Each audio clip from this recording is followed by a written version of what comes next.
Bienvenue dans cette nouvelle formation en algorithmie. Aujourd'hui, nous allons voir les variables et les constantes en algorithme. Alors, sachez que les variables et les constantes font partie intégrante de la programmation. On ne peut pas programmer sans pour autant utiliser les variables et les constantes. Alors, qu'est-ce que c'est que les variables et qu'est-ce que c'est que les constantes? C'est ce que je vais vous expliquer. Alors, c'est quoi une variable? Une variable est tout simplement une donnée stockée dans la mémoire de notre ordinateur, notre calculatrice ou notre machine, dont la valeur peut être modifiée au cours de l'exécution de l'algorithme. Alors, pour une définition simple, considérez une variable comme un conteneur de valeurs. Les valeurs, c'est quoi? C'est tout simplement la nature de la variable. Nous avons par exemple les entiers, c'est-à-dire tous les chiffres sans virgule de moins l'infini à plus l'infini. Ça, par exemple, c'est une valeur. 5 est une valeur, moins 5 est une valeur, 5,5 est une valeur, moins 5,5 est une valeur, etc., etc. Bonjour est une valeur, bonsoir est une valeur, bonjour tout le monde est une valeur également. A, B, C jusqu'à Z, ce sont des valeurs. Donc, par définition, on peut dire que une variable est un conteneur. On peut dire que aussi une variable, c'est comme un seau qui va prendre de l'eau. Donc, l'eau, c'est la valeur et le seau, c'est la variable. Alors, une variable, elle est référée ou caractérisée par d'abord son identificateur. L'identificateur, c'est tout simplement le nom de la variable. Alors, ce nom de variable-là est constitué de lettres ou de chiffres. Par exemple, vous pouvez avoir bonjour 1. Ça, c'est le nom que vous pouvez donner à une variable. Alors, sachez qu'au niveau des variables, vous pouvez donner n'importe quel nom que vous voulez, mais faites attention. Il y a ce qu'on appelle en programmation les mots-clés ou les mots réservés. Ce sont tout simplement des mots qui sont pour le langage de programmation ou l'algorithme en question. Donc, à ne pas toucher. Vous n'allez pas pouvoir l'utiliser en tant que variable. Sinon, à part ça, vous pouvez utiliser n'importe quel nom. Mais nous avons également des conventions de nommage que nous allons voir ça un peu plus loin. Alors, la variable, elle est caractérisée également par une valeur. Une valeur, c'est ce que je viens tout juste de vous énumérer. Nous avons des entiers, nous avons des réels, des caractères, des chaînes de caractères, ainsi que des booléennes. Les entiers, ce sont tous les chiffres sans virgule de moins l'infini à plus l'infini. Les réels, ce sont tous les chiffres avec virgule de moins l'infini à plus l'infini. Nous avons les caractères, ce sont toutes les lettres. Nous avons les chaînes, les lettres de l'alphabet, bien sûr. Nous avons des chaînes de caractères. Les chaînes de caractères sont soit des mots ou des phrases. Nous avons également un type. Le type, c'est tout simplement la nature de la variable. Bon, quand on dit la nature de la variable, le terme juste, c'est la nature de la valeur de la variable. Parce que la variable ne prend pas de nature, mais la variable, comme elle contient une valeur, c'est cette valeur-là qui aura un type. Soit c'est un entier, soit c'est un réel, ou bien un caractère, ou bien une chaîne de caractères, etc., etc. Donc, après, nous avons les constantes. Alors, sachez qu'une constante est sensiblement égale à une variable. La différence entre les deux, c'est quoi? C'est qu'une variable, comme son nom l'indique, sa valeur peut changer au cours du traitement d'un programme. Alors qu'une constante, elle reste figée. Nous avons par exemple pi. Pi, ça fait 3,14, etc., etc. Et ça ne change pas, c'est une constante. OK? Voilà. Donc, la variable, une constante également peut être représentée par une lettre, un chiffre, un caractère, une chaîne de caractères, un booléen. OK? Alors, comme je l'ai dit, toutefois, contrairement à une variable dont la valeur peut être modifiée au cours de l'exécution du programme, si par exemple vous déclarez votre variable en donnant la déclaration, au fait c'est à la création. En programmation, nous parlons de déclaration, sinon c'est la création d'une variable. C'est-à-dire que lorsque je vais vous demander de m'écrire un programme qui permet de faire la somme de deux entiers, vous devrez obligatoirement créer une variable qui va prendre l'entier en question qui sera mis au clavier. OK, voilà, donc c'est ça la déclaration. Donc ça veut dire tout simplement que la variable n'existe pas ou la constante n'existe pas. Vous allez là les créer.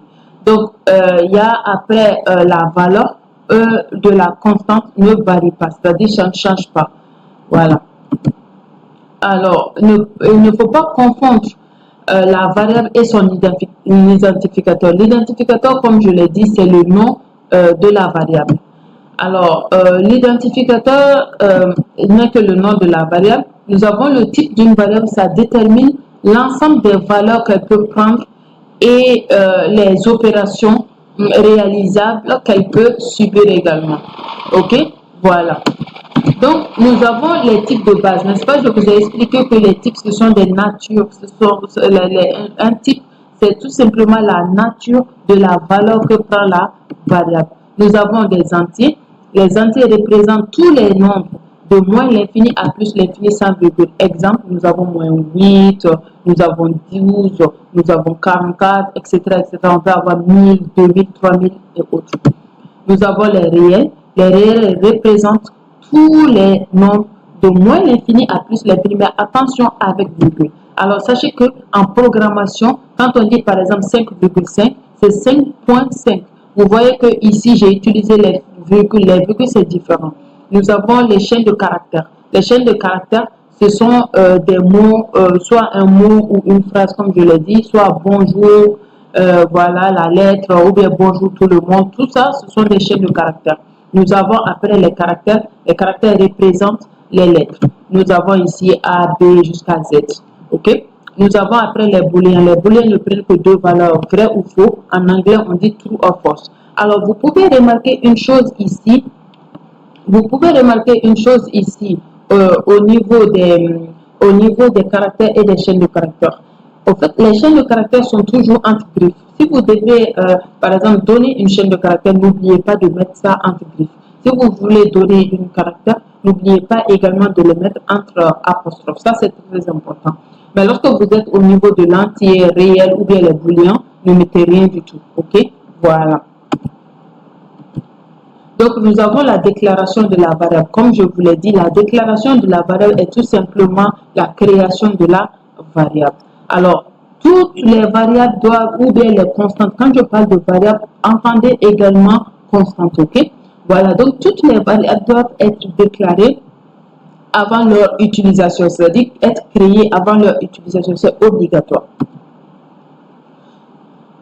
Donc, la valeur de la variable peut changer au cours du déroulement de l'algorithme, comme on l'a dit. En revanche, son type reste figé.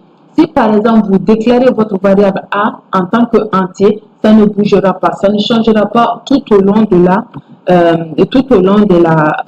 traitement de l'algorithme. Nous avons la syntaxe générale. Alors, qu'est-ce que ça veut dire syntaxe? La syntaxe, c'est l'écriture des codes sources. Ok, donc quand on dit syntaxe générale, la syntaxe générale que je vais vous donner, ça, ici, vous devrez les comprendre parce qu'à chaque fois, c'est comme ça qu'on l'écrit, en fait. Ok, donc nous avons d'abord variable. Vous allez mettre le mot-clé variable et vous allez mettre identificateur de la variable. Comme on l'a dit, l'identificateur de la variable, ce n'est que le nom de la variable. Vous mettez deux points et vous donnez le type de la variable. Comme je l'ai dit ici, le type peut être entier, réel, caractère, chaîne de caractère ou bien booléen. Ok, donc sachez que dans un programme, vous pouvez avoir une infinité de variables. Ça, il n'y a pas de problème. Donc là, en exemple, nous avons par exemple variable de points, on a âge. Âge, c'est entier. Ok, nous avons attribué le type entier à âge. Ça veut dire que âge va être varié de moins l'infini à plus l'infini, mais des chiffres sans virgule. Nous avons par exemple nombre qui est un réel. Nous avons lettre qui est un caractère. Chaîne de caractères, nous avons chaîne. Ok, voilà. Donc voici un peu l'exemple de la déclaration d'une variable. En algorithmique, c'est comme ça que vous devez déclarer votre variable. Nous avons, comme je l'ai dit, les conventions de nommage. Quand on parle de conventions de nommage, ce sont des règles de comment vous devrez déclarer votre variable. C'est très, très important, ok, en programmation. C'est-à-dire que vous n'allez pas vous lever comme ça et puis faire du n'importe quoi au niveau de la déclaration des variables. Faites attention.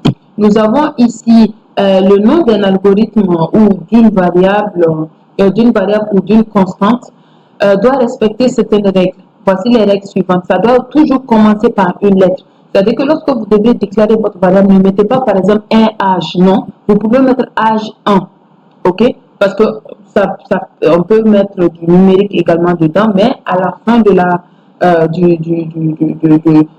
nom de la variable, au fait. ça ne doit comporter ni de caractère spécial, comme par exemple l'espace, les ponctuations et tout ça. Ok, faites attention. Par exemple, vous avez élève. Élève, tout le monde sait qu'en français, élève, c'est E accent aigu, L, E accent grave, ainsi de suite. Donc, évitez ça.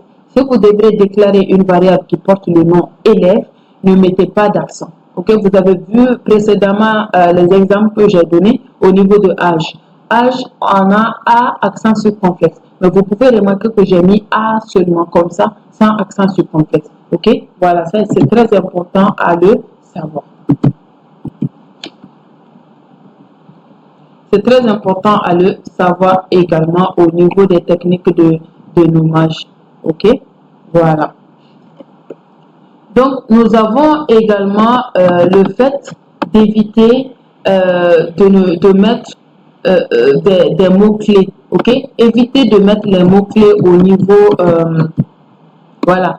Et il faut éviter de mettre des mots-clés. Les mots-clés, j'en ai cité quelques-uns, mais sachez qu'il en existe beaucoup. Il y a beaucoup de mots-clés que nous avons au niveau de l'algorithme ou bien même au niveau des langages de programmation. Nous avons par exemple début, fin. Vous avez vu que nous avons début, algo, fin, algo. Nous avons variable, nous avons nom, ou, si, sinon, pour, etc., etc. Nous avons algorithme. Vous avez vu, lorsque nous faisions la déclaration, lorsque je vous ai donné la structure générale de l'algorithme, j'ai mis algorithme, nom de l'algorithme. Je vous ai dit que algorithme là, c'est un mot-clé. Nous avons également variable, on a déclaré les variables. Variable, c'est un mot-clé. On a début algorithme, le début là, c'est un mot-clé. Fin algorithme, fin là, c'est un mot-clé. Donc, évitez de les utiliser en tant que variable ou constante. C'est important. Ok, donc voici un peu ce que nous pouvons dire au niveau des variables et des constantes. Alors pourquoi je ne parle pas beaucoup de constantes? Sachez que les constantes ne sont pas aussi utilisées que ça. Sauf si nous avons besoin, comme je l'ai dit, par exemple de pi, ainsi de suite, tout simplement, ou bien on veut écrire un programme où la valeur de départ ne sera pas modifiée à l'intérieur, on ne veut pas que ce soit modifié, vous pouvez déclarer ça comme une constante. Sinon, ce sont les variables qui sont les plus utilisées. Alors, on s'arrête là pour aujourd'hui. Merci de m'avoir écouté. N'oubliez pas de vous abonner et de partager la vidéo, de cliquer également sur la mention j'aime. Et allez-y également me suivre sur mes réseaux sociaux tant que Facebook, Instagram ainsi que TikTok. Je poste souvent des vidéos explicatives là-dessus, des publications qui sont très, très intéressantes également pour votre formation. Merci beaucoup.